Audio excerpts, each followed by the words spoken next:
ವಿದೇಶದಲ್ಲಿ ಇರುವ ಪತಿ ಜೀವನಾಂಶ ನೀಡದಿದ್ದರೆ ನ್ಯಾಯಾಲಯಕ್ಕೆ ಇರುವ ದಾರಿಗಳೇನು? ಈ ವಿಷಯದ ಬಗ್ಗೆ ಕರ್ನಾಟಕ ಹೈಕೋರ್ಟ್ ಮಹತ್ವದ ತೀರ್ಪನ್ನು ನೀಡಿದೆ. ಈ ತೀರ್ಪಿನ ಕುರಿತು ಒಂದಿಷ್ಟು ಮಾಹಿತಿ ಇಲ್ಲಿದೆ. ನಮಸ್ಕಾರ. ಇದು ನಿಮ್ಮ ನೆಚ್ಚಿನ ಕೋರ್ಟ್ ಬೀಟ್ ನ್ಯೂಸ್. ಕೋರ್ಟ್ಗೆ ಎಲ್ಒಸಿ ಹೊರಡಿಸುವ ಅಧಿಕಾರವಿಲ್ಲ ಎಂದು ಕರ್ನಾಟಕ ಹೈಕೋರ್ಟ್ ಸ್ಪಷ್ಟವಾಗಿ ತಿಳಿಸಿದೆ.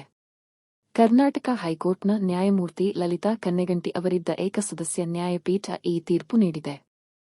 ಮಂಗಳೂರಿನ ಪ್ರಧಾನ ಕೌಟುಂಬಿಕ ನ್ಯಾಯಾಲಯದ ಆದೇಶವನ್ನು ಪ್ರಶ್ನಿಸಿ ಕುವೈಟ್ನಲ್ಲಿದ್ದ ಅರ್ಜಿದಾರ ಪತಿ ಸಲ್ಲಿಸಿದ್ದ ಮೇಲ್ಮನವಿಯನ್ನು ವಿಚಾರಣೆ ನಡೆಸಿದ ನ್ಯಾಯಪೀಠ ಈ ತೀರ್ಪು ನೀಡಿದೆ. ಜೀವನಾಂಶ ನೀಡಬೇಕು ಎಂಬ ಆದೇಶ ಪಾಲನೆ ಮಾಡದ ಪತಿಯ ವಿರುದ್ಧ ಮಂಗಳೂರಿನ ಪ್ರಧಾನ ಕೌಟುಂಬಿಕ ನ್ಯಾಯಾಲಯ ಹೊರಡಿಸಿದ್ದ ಲುಕ್ ಔಟ್ ಸರ್ಕ್ಯುಲರ್ ಎಲ್ಒಸಿ ಅನ್ನು ಹೈಕೋರ್ಟ್ ರದ್ದುಗೊಳಿಸಿದೆ. ಅರ್ಜಿದಾರರು ವಿಚಾರಣಾ ನ್ಯಾಯಾಲಯದ ಮುಂದೆ ಹಾಜರಾಗಿ 2 ಲಕ್ಷ ರು ಠೇವಣಿ ಇಡಬೇಕು ಎಂಬ ಷರತ್ತು ವಿಧಿಸಿರುವ ನ್ಯಾಯಪೀಠ ಎಲ್ಒಸಿ ಅನುಷ್ಠಾನಕ್ಕೆ ಮಧ್ಯಂತರ ತಡೆ ನೀಡಿದೆ. ಯಾವುದೇ ಪ್ರಕರಣಗಳಲ್ಲಿ ನ್ಯಾಯಾಲಯ ಎಲ್ಒಸಿ ರದ್ದುಗೊಳಿಸಿದರೆ ಅಂತಹ ಸಂದರ್ಭಗಳಲ್ಲಿ ರಾಜ್ಯ ಪೊಲೀಸ್ ಮಹಾನಿರ್ದೇಶಕರು ಅದರ ಬಗ್ಗೆ ಬ್ಯೂರೋ ಆಫ್ ಇಮಿಗ್ರೇಷನ್ಗೆ ಮಾಹಿತಿ ನೀಡಬೇಕು ಮತ್ತು ಯಾವ ಅಧಿಕಾರಿ ಎಲ್ಒಸಿ ಜಾರಿಗೊಳಿಸುತ್ತಾರೋ ಅಂತಹವರಿಗೆ ಹೊಣೆಗಾರಿಕೆ ನಿಗದಿಪಡಿಸಬೇಕು ಎಂದು ನ್ಯಾಯಪೀಠ ರಾಜ್ಯ ಪೊಲೀಸ್ ಮಹಾನಿರ್ದೇಶಕರಿಗೆ ತಾಕೀತು ಮಾಡಿದೆ.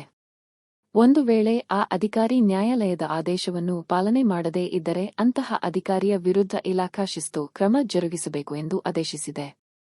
ದಂಡ ಪ್ರಕ್ರಿಯಾ ಸಂಹಿತೆ 1973 ಸಿಆರ್ಪಿಸಿ ಕಲಂ 125 ರಡಿ ಕೌಟುಂಬಿಕ ನ್ಯಾಯಾಲಯಕ್ಕೆ ಎಲ್ಸಿ ಹೊರಡಿಸಿರುವ ಯಾವುದೇ ಅಧಿಕಾರವಿಲ್ಲ. ಜೀವನಾಂಶ ನೀಡುವ ಕುರಿತಾದ ಕಲಂ 125 ಅನ್ನು ನ್ಯಾಯಾಲಯ ಇತರೆ ಆದೇಶಗಳ ಮೂಲಕ ಜಾರಿಗೊಳಿಸಬಹುದು. ಒಂದು ವೇಳೆ ಪತಿ ಜೀವನಾಂಶ ನೀಡಲು ವಿಫಲವಾದರೆ ಆಸ್ತಿಯನ್ನು ಮುಟ್ಟುಗೋಲು ಹಾಕಿಕೊಳ್ಳಲು ಅಥವಾ ಬಂಧನಕ್ಕೆ ಆದೇಶ ಹೊರಡಿಸಬಹುದು. ಆದರೆ ಜೀವನಾಂಶ ವಸೂಲು ಮಾಡುವುದಕ್ಕಾಗಿ ಎಲ್ಸಿ ಹೊರಡಿಸಲು ಆಗದು ಎಂದು ನ್ಯಾಯಪೀಠ ಸ್ಪಷ್ಟಪಡಿಸಿದೆ. ಸಿಆರ್ಪಿಸಿ ಕಲಂ 125 ರ ಆದೇಶಗಳನ್ನು ಜಾರಿ ಮಾಡುವಾಗ ಈ ಆದೇಶದಲ್ಲಿನ ಅಂಶಗಳನ್ನು ಗಮನದಲ್ಲಿ ಇರಿಸಿಕೊಳ್ಳುವ ನಿಟ್ಟಿನಲ್ಲಿ ರಾಜ್ಯ ಪೊಲೀಸ್ ಮಹಾನಿರ್ದೇಶಕರು ಸೂಕ್ತ ಸುತ್ತೋಲೆ ಹೊರಡಿಸಬೇಕು ಎಂದು ಆದೇಶದಲ್ಲಿ ವಿವರಿಸಲಾಗಿದೆ. ಇದು ಈ ತೀರ್ಪಿನ ಸಂಕ್ಷಿಪ್ತ ಮಾಹಿತಿ. ತೀರ್ಪಿನ ಕುರಿತ ಮತ್ತಷ್ಟು ಮಾಹಿತಿಯನ್ನು ನಮ್ಮ ಡಿಸ್ಕ್ರಿಪ್ಷನ್ನಲ್ಲಿ ನೀಡಲಾಗಿದೆ. ಈ ಮಾಹಿತಿ ಉಪಯುಕ್ತವಾಗಿದ್ದರೆ ಒಂದು ಲೈಕ್ ಕೊಡಿ.